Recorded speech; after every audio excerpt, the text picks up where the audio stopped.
this is your week 2 garden update. It's been a very, very busy week. I can't wait for you guys to get back here so that we can share the workload. Let's go and have a look at what we got done. So we'll start with the chooks. 4 out of our 5 chooks here are currently molting. When they molt, their feathers fall out, and then it takes an incredible amount of energy for them to grow new feathers. While they're growing their new feathers, they don't lay eggs. So at the moment, I'm only getting on average about 2 eggs a day. It's taking a long time to get that dozen eggs to sell. They're all still really happy. They're loving it here outside the pen.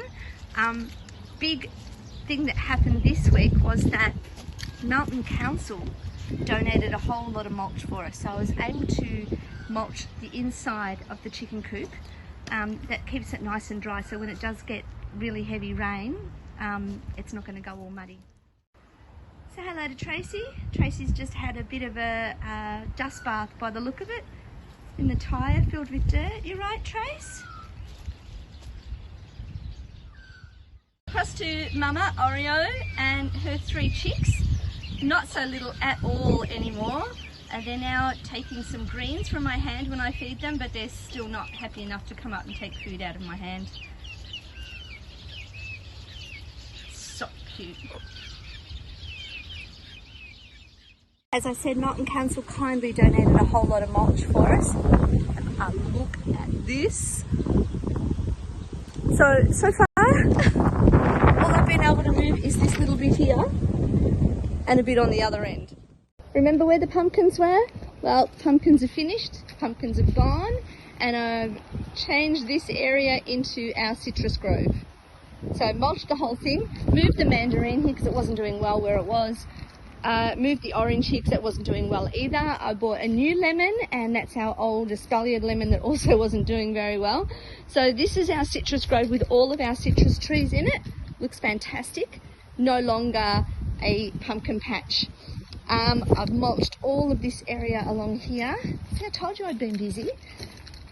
Really could do with you guys back here helping me though. And the mulch stops here. That'll be my job for Monday. A quick whip through the garden beds. Everything that you planted has grown really, really well. The beetroot's doing wonderfully. This is the radish. We put some choy sum in the other day underneath the cones. There's some more choy sum in over here. And over here, the lettuce is going gangbusters. Really good. Hey, check out my olives. Actually, they're your olives. And these trees are full of them. So this will be a job for early next week to get on there and pull off all of the olives. We've got black olives on here. Every single tree is laden with them. Look at them all. So we'll pick them all next week, and we'll give them all to Mrs. Salisbury, and she can decide what she's going to do with them, whether she's going to pickle them or just can them or whatever she's going to do with them. This was the old pumpkin patch in the coloured garden bed, so in the garden next to the portables. That's where the mandarin tree was that wasn't doing very well, so I've pulled that one out. Now this garden bed here, I want you to look something up. It's called hugelkultur. Hugelkultur. This garden bed is going to be a hugelkultur bed, and I'll get it started for you guys next week so that you guys can finish it off once you all get back to school. These are the pumpkins that we picked from that pumpkin patch. Finished off the 4th wicking bed. You guys have done most of the work. You filled it mostly with soil. I just put 1 load of soil in it, and I planted out some stuff for you. So in this end of the garden bed we've got kohlrabi, and at the other end we've got some black Toscana kale. In the middle, that's a locust. So all of these things are quite strange, a little bit different to what you're used to having, and they take 9 to 10 weeks to mature into plants that we can start to harvest. Hopefully by that time you guys will be back at school, and we'll have something ready for you guys to pick. So this is number 4.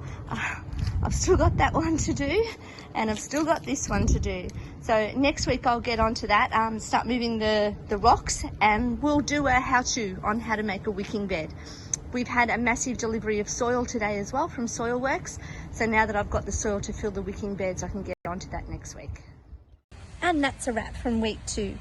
Hope you're all staying safe, you're all practicing the social distancing, look after each other, be nice to your brothers and sisters. See ya.